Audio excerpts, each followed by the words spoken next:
Hello everyone, कैसे हो आप सब लोग। आई होप कि आप सभी बहुत अच्छे होंगे। तो आज की वीडियो में हम लोग यहाँ पे बात करेंगे अपने बी फार्मेसी फिफ्थ सेमेस्टर के सिलेबस इंट्रोडक्शन के बारे में, जहाँ पे हम लोग देखेंगे कि फिफ्थ सेम में हमारे कौन कौन से सब्जेक्ट आप लोग को देखने को मिलने वाले हैं और इनके अंदर आप लोग को कौन कौन से टॉपिक यहाँ पे पढ़ने हैं।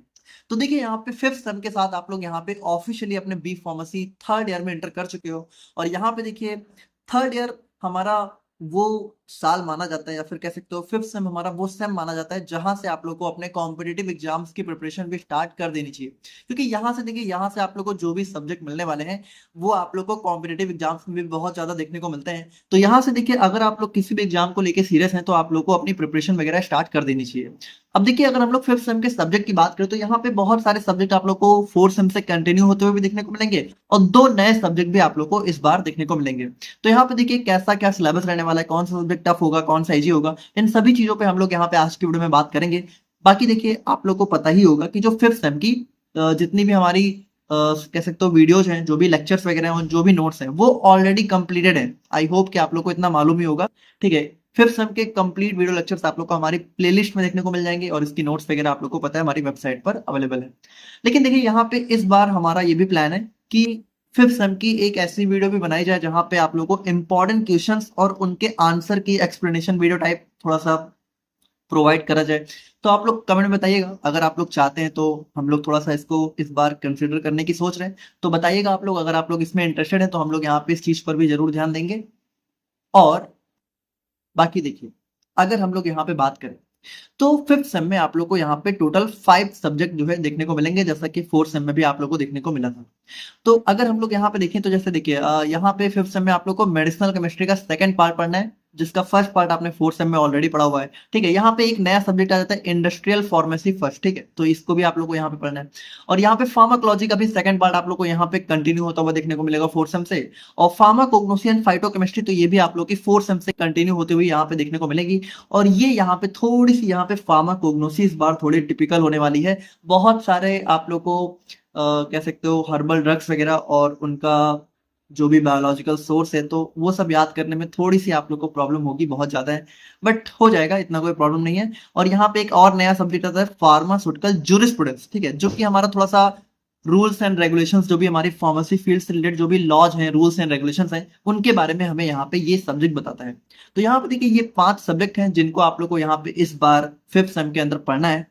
बाकी देखिए, हम लोग यहाँ पे अब क्या करते हैं, एक एक करके इन सभी का थोड़ा सा इंट्रो देख लेते हैं। जैसे सबसे पहले अगर हम लोग यहाँ पे बात करें अपने फार्माकोलॉजी के बारे में, तो यहाँ पे देखिए, फार्माकोलॉजी में अगर आप लोग देखें तो यूनिट 1 में आप लोग को पढ़ना है अपने कार्डियोवास्कुलर सिस्टम के ऊपर हमारी जो भी ड्रग्स काम करती हैं। अब कार्डियोवास्कुलर सिस्टम का मतलब क्या है कि यहाँ पे इससे रिलेटेड हमारी जो भी डिजीज होती हैं, जैसे कि हमारा कंजेस्टिव हार्ट फेलियर हो गया, हाइपरटेंशन हो गया, एंजाइना हो गया, एरिथमिया हो गया, हाइपरलिपिडेमिया हो गया, तो इन सभी को ट्रीट करने वाली जो भी ड्रग्स होती हैं, जैसे anti hypertensive, anti anginal, anti arrhythmic, anti hyperlipidemic. ठीक है, तो इन सभी ड्रग्स के बारे में आप लोग को यहाँ पे यूनिट 1 के अंदर पढ़ना है। अब यूनिट 2 की बात करें तो यूनिट 2 में भी देखिए, पहले आप लोग को 2 पार्ट पढ़ना है। जैसे पहला पार्ट आप लोग का यही कार्डियोवास्कुलर सिस्टम से कंटिन्यू होता हुआ देखने को मिलेगा, जहां पे आप लोग यहाँ पे जैसे शॉक हो गया तो शॉक में कौन कौन सी ड्रग्स यूज होती हैं। उसके बाद यहाँ पे कोगुलेंट्स, एंटी कोगुलेंट्स, आप लोग को याद हो कोगुलेंट्स क्या होते हैं। कोगुलेंट्स हमारे वो एजेंट्स होते हैं जो कि हमारा कह सकते हो ब्लड क्लॉटिंग को प्रमोट करते हैं। एंटी कोगुलेंट्स क्या करते हैं, ब्लड क्लॉटिंग को मतलब कह सकते हो होने से रोकते हैं। तो यहाँ पे इन सब के बारे में हिमेडेनिक्स मतलब कह सकते हो ब्लड वॉल्यूम को प्रमोट करने वाले जो एजेंट्स होते हैं। और उसके बाद यहाँ पे प्लाज्मा वॉल्यूम एक्सपेंडर्स हो गए, और हमारा फिब्रिनोलिटिक्स और एंटी प्लेटलेट, तो ये सारी भी हमारी वो दवाएं होती है जो कि हमारा ब्लड क्लॉटिंग को रोकती हैं। तो यहाँ पे इन सभी के बारे में आप लोग यहाँ पे अपने यूनिट 2 में पढ़ोगे। अब देखो, अगर एक बात थोड़ा सा देखें तो यहाँ पे ये है कि मेडिसिनल और फार्माकोलॉजी का सिलेबस इस बार काफी लेंदी रहने वाला है। तो थोड़ा सा आप लोग यहाँ पे अपनी प्रिपरेशन पहले से स्टार्ट करना। अगर एग्जाम के 1-2 दिन पहले देखोगे तो थोड़ी सी प्रॉब्लम हो जाएगी, इसलिए थोड़ा सा आप लोग स्टार्टिंग से ही पढ़ते हुए चलना। बाकी अगर हम लोग यहाँ पे बात करें तो यहाँ पे सेकंड पार्ट आ जाता है यूरिनरी सिस्टम के ऊपर। तो यूरिनरी सिस्टम में हमारी कौन कौन सी ड्रग्स काम करती हैं, जैसे कि एक हमारा हो जाता है डायूरेटिक्स और एक हो जाता है एंटी डायूरेटिक्स। तो यहाँ पे देखो, डायूरेटिक्स मतलब जो यूरिनेशन को प्रमोट करती हैं, एंटी डायूरेटिक्स यानी कि जब यूरिनेशन बहुत ज्यादा ही हो जाए तो उसको रोकने का काम करती हैं। तो यहाँ पे ये सारी चीजों के बारे में आप लोग देखोगे तो बेसिकली इनका यूज ज्यादातर हाइपरटेंशन वगैरह में होता है। अब यूनिट 3 की बात करें तो यूनिट 3 में आप लोग यहाँ पे ऑटोकॉइड्स। ठीक है, अब देखो, ऑटोकॉइड्स क्या होते हैं? ये हमारे वो एजेंट्स होते हैं जो कि लोकली हमारी बॉडी में काम करते हैं। जैसे देखो, अगर एक एग्जांपल के लिए आप लोग समझो तो इसमें हम लोग पढ़ेंगे अपने हिस्टामिन, प्रोस्टाग्लैंडिन, ठीक है, हमारा सेरोटोनिन हो गया। तो इन सभी को आपने अगर याद हो तो इन्फ्लामेशन में आपने पढ़ा था, और वहां पे हमने डिस्कस भी किया था कि इसको आप लोग यहाँ पे फिफ्थ सेम में बहुत डिटेल में पढ़ने वाले हो। तो यहाँ पे देखिए, अब इन्हीं के बारे में आप लोग को बहुत डिटेल में पढ़ना है। बाकी इसके अलावा आप लोग यहाँ पे non steroidal anti inflammatory agents, जिसके अंदर हमारा एक बहुत इंपॉर्टेंट पैरासीटामॉल, ये हमारी इसी क्लास की ड्रग होती है, तो इसके बारे में भी आप लोग यहाँ पे बहुत डिटेल में पढ़ोगे। फिर एंटी गाउट, यानी गाउट एक हमारी डिजीज होती है, आपने पैथोफिजियोलॉजी में पढ़ा था, उसको ट्रीट करने वाली जो दवाएं होती हैं। फिर हमारा रूमेटाइड अर्थराइटिस है ना। अब देखो, पैथोफिजियोलॉजी में आपने जो जो बीमारियां पढ़ी थी उनको ट्रीट करने वाली ड्रग्स आप लोग यहाँ पे इस बार देखने वाले हो। मतलब आपने फिफ्थ सेम में थोड़ा बहुत देखा था, फोर्थ सेम में भी। अब यूनिट 4 की बात करो तो यूनिट 4 में आप लोग को यहाँ पे एंडोक्राइन सिस्टम से रिलेटेड जो भी बीमारियां होती हैं उनमें कौन कौन सी ड्रग्स यूज होती हैं उनके बारे में आप लोग पढ़ोगे। जैसे एक हो गया एंटीरियर पिट्यूटरी हार्मोन्स। तो जो एंटीरियर पिट्यूटरी होती है तो उसकी जो हार्मोन्स है, ठीक है, तो मान लो कभी कभी अगर हमारे बॉडी में नेचुरली हार्मोन्स की डेफिशिएंसी हो जाए, ठीक है, तो कौन कौन से हार्मोन्स हम लोग बाहर से दे सकते हैं जो कि बिल्कुल इसी की तरह काम करते हैं, है ना, इनके एनालॉग होते हैं। एनालॉग मतलब होता है जो बिल्कुल इसी की तरह होते हैं, और इनिबिटर मतलब अगर ये ज्यादा हो जाए तो इनको रोकने वाले कौन कौन से हार्मोन्स होते हैं। उसी तरीके से थायराइड हार्मोन्स के बारे में आप लोग पढ़ोगे, ठीक है। और यहाँ पे कौन कौन से हार्मोन्स हैं, जैसे कि जो कि हमारा प्लाज्मा कैल्शियम लेवल को रेगुलेट करते हैं, मतलब कंट्रोल करते हैं। तो यहाँ पे देखिए 3 हमारे होते हैं, जैसे पैराथॉर्मोन, कैल्सिटोनिन और हमारा विटामिन डी भी होता है जो कि हमारा इसको कंट्रोल करता है। और उसके बाद आप लोग यहाँ पे इंसुलिन और हमारा ओरल हाइपोग्लाइसेमिक एजेंट। देखो, ओरल हाइपोग्लाइसेमिक एजेंट मतलब यहाँ पे ये हमारी डायबिटीज की दवाएं होती है ना। डायबिटीज में हम लोग कौन कौन सी दवाएं यूज करते हैं उसके बारे में आप लोग यहाँ पे पढ़ने वाले हो। और उसके बाद देखिए कॉर्टिकोस्टेरॉइड्स वगैरह हो गए, तो वो सारी चीजें भी आप लोग इसी के अंदर देखोगे। अब उसके बाद देखिए नेक्स्ट हम लोग यहाँ पे फाइनली अगर यूनिट नंबर 5 की बात करें तो यूनिट 5 में आप लोग को इसी एंडोक्राइन सिस्टम का कंटिन्यूएशन देखने को मिलेगा। तो यहाँ पे आप लोग पढ़ोगे अपने एनाबॉलिक स्टेरॉइड्स के बारे में पढ़ोगे, androgens, estrogens, progesterone, oral contraceptives, है ना, कॉन्ट्रासेप्टिव पिल्स कौन कौन सी होती हैं। उसके बाद यूट्रस पे हमारी कौन कौन सी ड्रग्स एक्ट करती हैं, इसके बारे में आप लोग यहाँ पे देखने वाले हो। और बायो एसे में देखिए, बायो एसे में आप लोग देखोगे कि जैसे जो भी हमारी ड्रग्स होती हैं, जैसे इंसुलिन हो गया, ऑक्सीटोसिन हो गया, वैसोप्रेसिन हो गया, तो ये जो भी ड्रग्स या फिर हार्मोन्स वगैरह होते हैं, ठीक है, तो इनको हम लोग यहाँ पे कैसे इनको देखो, ऐसे का मतलब क्या होता है? ऐसे का मतलब टेस्ट करना कि ये कितनी एफिकेशियस है, इनकी एफिकेसी कितनी अच्छी है। तो उनके बारे में आप लोग यहाँ पे थोड़ा सा इस बायो एसे में देखोगे। तो देखिए, ये हमारा फार्माकोलॉजी का सिलेबस हो जाता है जो कि बहुत ही सिंपल है, कुछ खास नहीं है, लेकिन हाँ थोड़ा सा लेंदी है, तो आप लोग पढ़ लेना इस बार, स्टार्टिंग से ही पढ़ना। अब अगर हम लोग यहाँ पे फार्माकोग्नोसी की बात करें तो फार्माकोग्नोसी में देखिए आप लोग यहाँ पे सबसे पहले पढ़ोगे अपने यूनिट नंबर 1 में मेटाबॉलिक पाथवेज। अब देखो, मेटाबॉलिक पाथवेज का मतलब होता है कि जैसे देखिए, मेटाबॉलिज्म आप लोग समझते हो। अब प्लांट के अंदर जो मेटाबॉलिज्म होता है, ठीक है, तो उस मेटाबॉलिज्म से कौन कौन से प्रोडक्ट बनते हैं। जैसे कि प्लांट से 2 प्रोडक्ट बनते हैं, एक बनता है प्राइमरी मेटाबॉलाइट्स, एक बनता है सेकेंडरी मेटाबॉलाइट्स, ठीक है। तो यहाँ पे ये दोनों बनते कैसे हैं, ये कौन कौन सा पाथवे, जैसे आपने ह्यूमन बॉडी के अंदर पढ़ा है ना, ग्लाइकोलिसिस, सिट्रिक एसिड साइकिल, तो उसी तरीके से यहाँ पे प्लांट्स के अंदर भी हमारे पाथवे होते हैं, जैसे shikimic acid, acetate pathway, amino acid pathway. तो इनके बारे में आप लोग यहाँ पे पढ़ने वाले हो। और उसके बाद थोड़ा सा आप लोग को रेडियो एक्टिव आइसोटोप्स के बारे में भी इसी के अंदर पढ़ना है।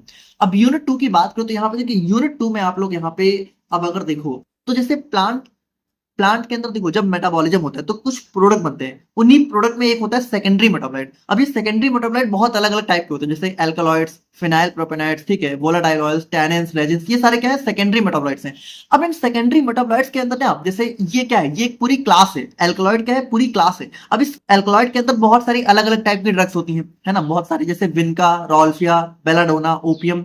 मतलब देखो, ये सारे क्या है, ये सारे एक्चुअल में ड्रग्स नहीं है, एक्चुअल में आप कह सकते हो कि ये सारे क्या है कि एक केमिकल कॉन्स्टिट्यूएंट है। लेकिन तो वही चीज है कि आप इनके बारे में बहुत डिटेल में पढ़ोगे। जैसे इनका आप लोग क्या पढ़ोगे, इनके आप लोग यहाँ पे इंट्रोडक्शन देखोगे, इनका केमिकल क्लास हो गया, बायो सोर्स मतलब यहाँ पे कैसे मिलते हैं, बायोलॉजिकल सोर्स क्या होता है, ठीक है, किस प्लांट से मिलते हैं, किस प्लांट की फैमिली क्या होती है, और थेरापेटिक यूज क्या होते हैं, और कॉमर्शियल एप्लीकेशन क्या होता है। तो इन सभी चीजों के बारे में आप लोग देखो, इन सभी के बारे में आप लोग पढ़ोगे। अब ऐसा समझो कि विनका है, तो इस विनका का आप लोग को सब कुछ पढ़ना है। ये विनका का बायो सोर्स क्या है, थेरापेटिक यूज क्या है, कॉमर्शियल एप्लीकेशन क्या है, केमिकल क्लास क्या है, केमिकल केमिस्ट्री क्या है, कंपोजिशन क्या है। उसी तरीके से रॉल्फिया, बेलाडोना, ओपियम। तो इस तरीके से देखो, आप लोग यहाँ पे देखो तो कितनी सारी हमारी ड्रग्स हैं। अब इनमें से एग्जाम में क्या होता है कि कोई भी 1-2 ड्रग पूछ लेते हैं। मतलब आप ये समझो, ऐसे नहीं पूछते हैं आपसे, वोलेटाइल ऑयल्स नहीं पूछेंगे, आप लोगों से पूछेंगे सिनामन के बारे में बताओ, आप लोगों से पूछेंगे कि आप लोग ओपियम के बारे में बताओ, डिजिटैलिस के बारे में बताओ, आप लोग यहाँ पे एलो के बारे में बताओ, ठीक है, कि इसका बायोलॉजिकल सोर्स क्या है, टैक्सेस, और सबका अलग अलग है। तो आप समझ रहे हो कि यहाँ पे थोड़ा सा इस बार आप लोग को स्टार्टिंग से पढ़ने की जरूरत है, थोड़ा सिलेबस लेंदी होने वाला है।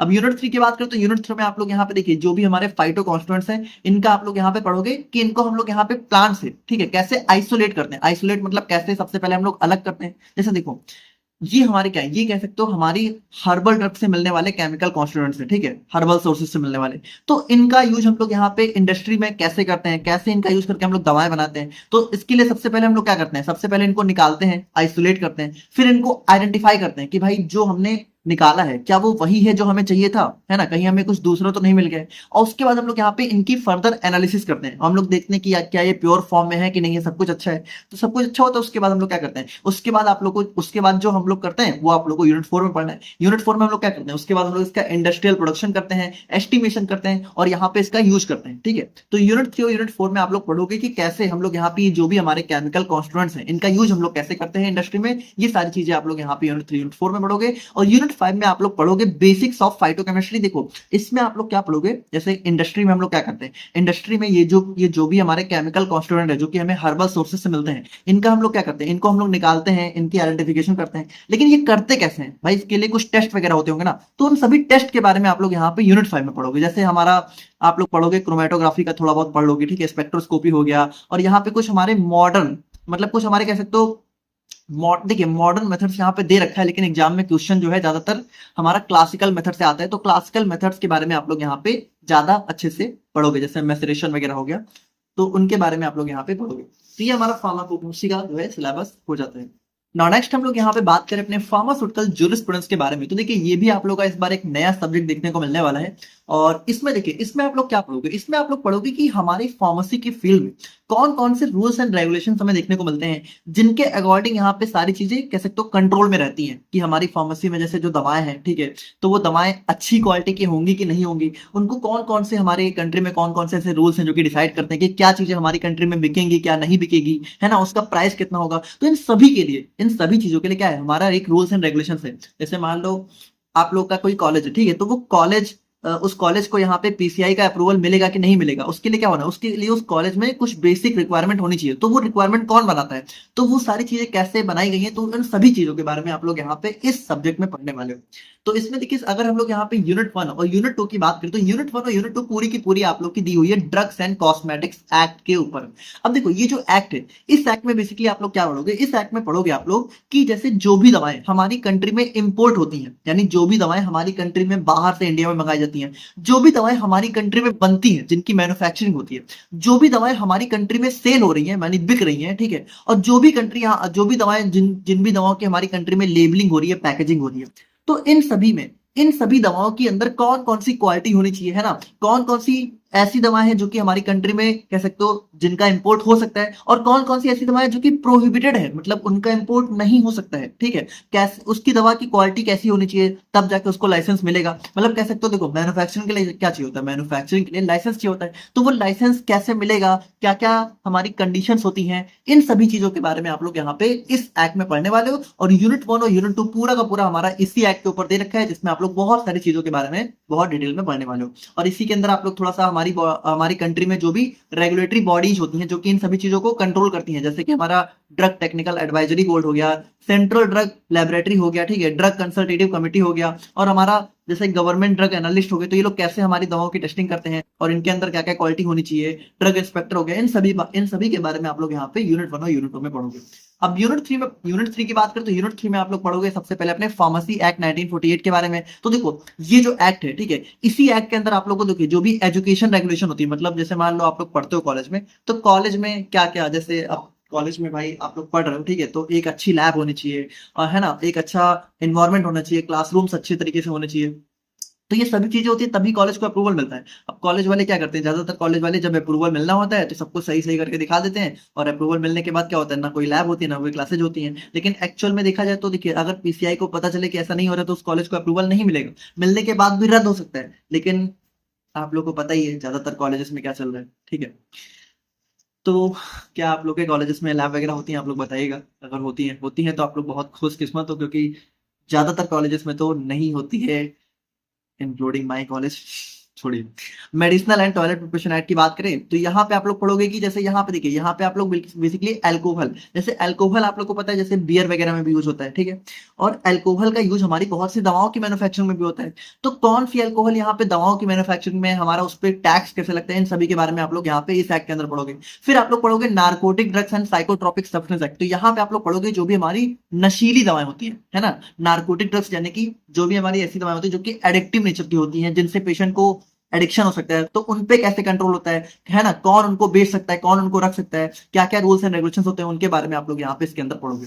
और फिर आप लोग यहाँ पे पढ़ोगे ड्रग्स एंड मैजिक रेमेडीज। देखो मैजिक रेमेडीज क्या होती है, जैसे कुछ कुछ लोग यहाँ पे बोलते हैं ना टोना टटका, है ना, ये सारी चीजें होती हैं। तो मतलब कह सकते हो इनके लिए क्या क्या रूल्स एंड रेगुलेशन है कि भाई आप लोग सबसे देखो, सबसे इंपॉर्टेंट चीज क्या है कि इसका एडवर्टाइजमेंट आप लोग नहीं कर सकते हो। जैसे मान लो कोई बंदा बोल रहा है कि मैं जादू से ये कर दूंगा, जादू से ठीक कर दूंगा, लेकिन तो देखो वो बंदा मतलब बोलने को भले बोले, ठीक है, हो सकता है वर्ड ऑफ माउथ से उसका प्रमोशन हो जाए, लेकिन वो बैनर वगैरह नहीं चिपका सकता है ना। कभी आप लोग ऐसा नहीं देखोगे कि कोई ऐसा एडवर्टीजमेंट आप लोग को ऐसा पोस्ट देखने को मिले। तो वो सभी चीजें क्या है, वो सभी चीजें इसी एक्ट के अंदर क्या है, मना कर दी गई, मतलब इलीगल बोल दी गई है। अब अगर किसी का ऐसा एक्ट दिखता है तो उसको यहाँ पे क्या हो सकता है, उसको पनिशमेंट मिल सकती है, वो जेल जा सकता है।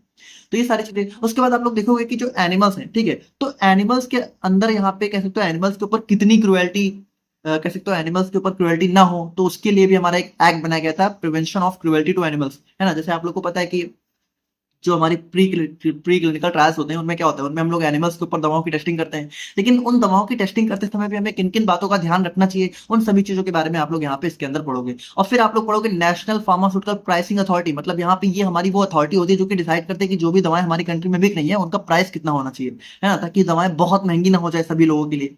और उसके बाद देखिए, उसके बाद थोड़ा बहुत आप लोग यहाँ पे पढ़ोगे फार्मास्यूटिकल लेजिस्लेशन। तो इसके अंदर हमारी बहुत सारी कमिटी वगैरह बनाई गई थी, ठीक है, तो इसके बारे में आप लोग थोड़ा सा देखोगे।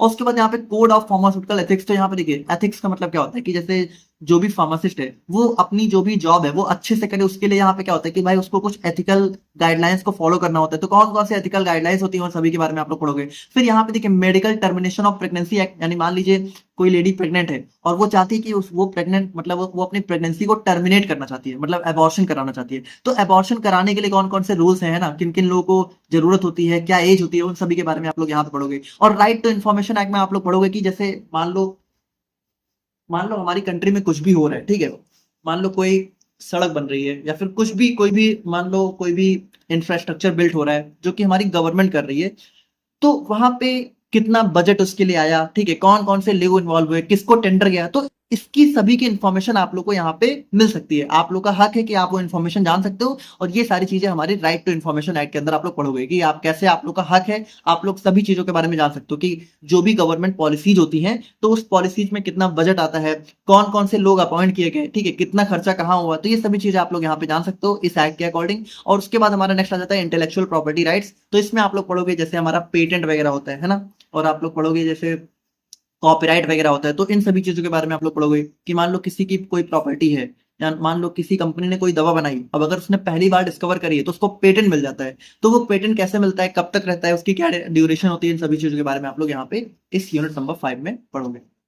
उसके बाद देखिए नेक्स्ट हम लोग यहाँ पे बात करें अपने इंडस्ट्रियल फार्मेसी के बारे में। तो इंडस्ट्रियल फार्मेसी भी हमारा इस बार एक नया सब्जेक्ट होने वाला है। और इसके अंदर देखिए, इसके अंदर आप लोग सिंपली जानते हो क्या पढ़ोगे, इसके अंदर आप लोग पढ़ोगे कि जो भी हमारी अलग अलग डोजेस फॉर्म होते हैं, जैसे टैबलेट, सिरप, कैप्सूल, है ना, पेरेंटल प्रिपरेशन, जैसे कि हमारा इंजेक्शन वगैरह हो गया। तो ये सभी चीजें हमारी इंडस्ट्री में कैसे बनती हैं, इन सभी चीजों के बारे में आप लोग यहाँ पे इस सब्जेक्ट में पढ़ने वाले हो। मतलब इसमें आप लोग देखिए पढ़ोगे कि आप लोग का टैबलेट जो है इंडस्ट्री में कैसे बनता है ना, उसका क्लासिफिकेशन क्या क्या होता है, कौन कौन से स्टेप्स होते हैं उसको बनाने में, कौन कौन सी मशीनें यूज होती हैं, इन सभी चीजों के बारे में आप लोग यहाँ पे पढ़ोगे। तो देखो सबसे पहले यूनिट 1 में आप लोग पढ़ोगे प्री फॉर्मुलेशन स्टडी। देखो प्री फॉर्मुलेशन स्टडी में आप लोग पढ़ोगे कि जैसे जब भी कोई दवा बननी होती है तो बनने से पहले ही हम लोग यहाँ पे क्या करते हैं, उन दवाओं के ऊपर कुछ टेस्टिंग करते हैं। मतलब जो भी रॉ मटेरियल है उसके ऊपर हम लोग कुछ टेस्टिंग करते हैं और देखते हैं क्या ये रॉ मटेरियल हमारा बेस्ट है कि नहीं है।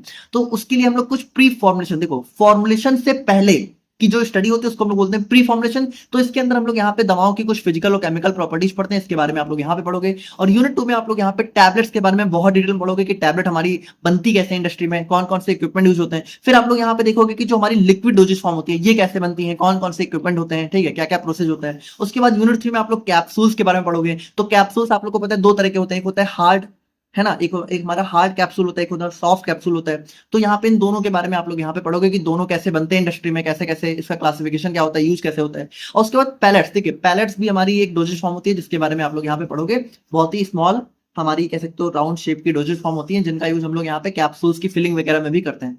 यूनिट 4 में आप लोग पढ़ोगे अपने पेरेंटल प्रोडक्ट्स, यानी कि जो भी हमारे इंजेक्शन वगैरह होते हैं, ठीक है। तो इंजेक्शन के लिए हम लोग कैसे यहाँ पे हमारा सोल्यूशन कैसे बनाया जाता है, ठीक है। उसमें कौन कौन से हम लोग यहाँ पे वाटर कैसा यूज करते हैं हम लोग यहाँ पे इंजेक्शन के लिए, तो वो सारी चीजें आप लोग यहाँ पे पढ़ोगे। कंटेनर्स कौन सा होता है, क्लोजर कैसे यूज करते हैं। और ऑप्थेल्मिक प्रिपरेशन में आप लोग पढ़ोगे कि हमारी जो आई ड्रॉप्स वगैरह होते हैं, तो आई ड्रॉप्स बनती कैसे हैं, आई ड्रॉप्स हम लोग यहाँ पे बनने के बाद उनको चेक कैसे करते हैं, उनकी टेस्टिंग कैसे करते हैं, वो सारी चीजें आप लोग यहाँ पे पढ़ोगे। और यूनिट 5 में आप लोग पढ़ोगे अपने कॉस्मेटिक्स के बारे में, यानी कि जो हमारी कॉस्मेटिक्स होते हैं, जैसे कि हमारा क्रीम हो गया, ठीक है, हेयर डाई हो गया, सनस्क्रीन हो गया, ये कैसे बनते हैं इनके बारे में आप लोग पढ़ोगे। फिर आप लोग पढ़ोगे अपना एरोसॉल। एरोसॉल में जैसे कि हमारा आपने वॉलनी स्प्रे का नाम सुना होगा, ठीक है, आपने टीवी वगैरह में ऐड देखा होगा। तो उस स्प्रे में क्या होता है कि हमारा एक ऐसा प्रेस करने वाला, जैसे आपने परफ्यूम आप लोग यूज करते हो डेली, डीओ वगैरह, तो वो डीओ में क्या होता है, आप लोग प्रेस करते हो और ऐसा एक स्प्रे निकलता है। तो उसी तरीके से हमारी डोजेज फॉर्म भी इस तरीके से बनाई जाती है। तो एरोसॉल कैसे बनता है, ठीक है, इसमें क्या क्या कंटेनर्स वगैरह कैसे होते हैं, इनके बारे में आप लोग यहाँ पे पढ़ोगे। और यूनिट, और उसके बाद हमारा लास्ट टॉपिक आ जाता है पैकेजिंग मटेरियल। तो यहाँ पे देखिए,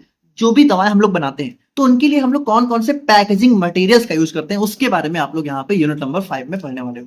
तो ये आप लोग का इंडस्ट्रियल फार्मेसी का सिलेबस हो गया। और फाइनली हम लोग यहाँ पे लास्ट में बात करें अपने मेडिसिनल केमिस्ट्री के बारे में। तो मेडिसिनल केमिस्ट्री में इस बार आप लोग देखिए बहुत सारे टॉपिक्स हमारे इसके अंदर आ जाते हैं। तो यूनिट 1 में अगर हम लोग बात करें तो यूनिट 1 में आप लोग को दो टॉपिक्स के बारे में पढ़ना है। एक तो आप लोग को पढ़ना है anti histaminic agent. Anti histaminic agent का मतलब हमारी ये वो दवाएं होती है जो कि हिस्टामिन, अब हिस्टामिन क्या होता है, हिस्टामिन के बारे में आप लोग बहुत डिटेल में यहाँ पे पढ़ोगे। बाकी आप लोग ये समझो कि हमारा ये एक इन्फ्लामेटरी मेडिएटर की तरह काम करता है। एलर्जी, देखो एलर्जी वगैरह जो भी होती है वो हमारी हिस्टामिन की वजह से होती है। तो आप सिंपली समझो, एलर्जी को दूर करने के लिए जो भी दवाएं होती हैं उनको आप लोग यहाँ पे इसके अंदर पढ़ोगे। और उसके बाद नेक्स्ट टॉपिक आप लोग को इसके अंदर पढ़ना है एंटी न्यूप्लास्टिक, या फिर इसी को आप लोग anti cancer, anti cancer drugs के नाम से भी जान सकते हो। तो एंटी कैंसर और एंटी हिस्टामिन ये आप लोग यहाँ पे यूनिट नंबर 1 में पढ़ने वाले हो। यूनिट 2 की बात करें तो यूनिट 2 में आप लोग पढ़ने वाले हो अपना जो है एंटी एंजाइनल, ठीक है, और डायूरेटिक और एंटी हाइपरटेंसिव। देखिए वैसोडाइलेटर्स और कैल्शियम चैनल ब्लॉकर्स हमारे इसी एंटी एंजाइनल के अंदर आ जाते हैं। तो 3 टॉपिक आप लोग को यहाँ पे पढ़ने हैं। अब आप लोग को पता है कि ज्यादातर ये सारे टॉपिक्स आप लोग को अपने फार्माकोलॉजी में भी पढ़ने, ठीक है, जैसे आप लोग एंटी एनल फार्माकोलॉजी में पढ़ोगे तो बहुत सिमिलर से सिलेबस रहने वाला है। और यूनिट 3 में आप लोग देखिए, आप लोग पढ़ोगे anti arrhythmic, anti hyperlipidemic, coagulants, anti coagulants, drugs used in congestive heart failure. अब अगर आप लोग को याद हो तो फार्माकोलॉजी में देखिए यही सारी चीजें आप लोग को पढ़नी है। देखिए वही सेम चीजें दे रखे कि नहीं, हमारा जैसे ड्रग्स यूज्ड इन देखिए कंजेस्टिव हार्ट फेलियर हो गया, ठीक है, और आप लोग का फिर देखिए एंटी हाइपरलिपिडेमिक देखिए यहाँ पे भी आ गया। तो फार्माकोलॉजी और मेडिसिन का सिलेबस आप लोग को पता है कि ज्यादातर सेम ही रहता है, तो यहाँ पे भी वही पैटर्न फॉलो होगा। और उसके बाद देखिए, उसके बाद अगर हम लोग यहाँ पे बात करें अपने यूनिट नंबर 4 के बारे में, तो यूनिट 4 में आप लोग पढ़ोगे अपने कुछ सेक्स हार्मोन्स, जैसे कि हमारा टेस्टोस्टेरोन हो गया, ठीक है, हमारा प्रोजेस्टेरोन हो गया, और हमारा एस्ट्राडायल हो गया। तो ये सारे क्या है, ये सारे हमारे टाइप के कह सकते हो सेक्स हार्मोन्स हैं, तो इनके बारे में आप लोग पढ़ोगे। और उसके बाद यहाँ पे इरेक्टाइल डिस्फंक्शन, ठीक है, तो इरेक्शन जब नहीं होता है तो वहां पे हम लोग कौन कौन सी ड्रग्स यूज करते हैं, जैसे सिल्डेनाफिल। अब सिल्डेनाफिल क्या होता है, आपने इसका ब्रांड नेम सुना होगा वैग्रा, ठीक है। तो वैग्रा क्या होती है, वैग्रा हमारी सिल्डेनाफिल होती है। तो इसके बारे में आप लोग यहाँ पे पढ़ोगे। ओरल कॉन्ट्रासेप्टिव्स के बारे में आप लोग पढ़ोगे, है ना, जैसे जो भी यहाँ पे प्रेगनेंसी टर्मिनेशन पिल्स होती हैं तो उनके बारे में आप लोग पढ़ोगे। फिर हमारा कॉर्टिकोस्टेरॉइड्स हो गया, और हमारा थायराइड और एंटी थायराइड ड्रग्स हो गई। तो ज्यादातर ये सारे टॉपिक्स आप लोग देखोगे तो फार्माकोलॉजी में भी आप लोग के दे रखे होंगे। और यूनिट 5 में आप लोग फाइनली पढ़ोगे अपने एंटी डायबिटिक एजेंट्स और लोकल एनेस्थेटिक्स के बारे में। तो एंटी डायबिटिक एजेंट्स में आप लोग क्या पढ़ोगे कि हमारी डायबिटीज में कौन कौन सी दवाएं यूज होती हैं, जैसे कि हमारा इंसुलिन हो गया, है ना, और सल्फोनिल यूराज। अब देखो इंसुलिन क्या होता है, इंसुलिन का यूज होता है टाइप 1 डायबिटीज में, ठीक है, और इन सब का यूज किसमें होता है, टाइप 2 डायबिटीज में। और बाकी लोकल एनेस्थेटिक्स की बात करें तो यहाँ पे वो हमारे ये हमारे वो एजेंट होते हैं जो कि लोकली हमारी बॉडी में एनेस्थीसिया कॉज करते हैं। मतलब जैसे मान लो आप लोग को दांत वगैरह का ऑपरेशन कराना होता है तो वहां पे क्या होता है, पूरी बॉडी को एनेस्थेसाइज नहीं करते हैं, बल्कि सिर्फ उस लोकल एरिया में हमारा एनेस्थीसिया देते हैं। तो कौन सा एनेस्थीसिया वहां पे दिया जाता है, वो हमारे लोकल एनेस्थेटिक्स होते हैं। तो इनके बारे में आप लोग यहाँ पे पढ़ोगे। तो देखिए ये आप लोग का 5th सेम का सिलेबस रहने वाला है। आई होप कि आप लोग को एक बेसिक आइडिया मिल गया होगा कि आप लोग को इस बार क्या क्या चीजें कैसे पढ़नी है। और इस बार आप लोग यहाँ पे थोड़ा सा अपना जो भी प्रिपरेशन वगैरह उसको भी यहाँ पे स्टार्ट कर दीजिए किसी अच्छे प्लेटफॉर्म से, या फिर आप लोग सेल्फ प्रिपरेशन भी स्टार्ट कर सकते हो। बाकी बाकी हम लोग यहाँ पे इस बार इंपॉर्टेंट क्वेश्चन आंसर प्रिपेयर करने की कोशिश करेंगे। एंड बाकी आप लोग बताइएगा जो भी, अगर आप लोग और भी कुछ चाहते हो। एंड वीडियो अच्छी लगी हो तो लाइक कर दीजिएगा। अपने दोस्तों के साथ भी जरूर शेयर करिएगा। मिलते हैं नेक्स्ट वीडियो में, तब तक के लिए थैंक यू सो मच।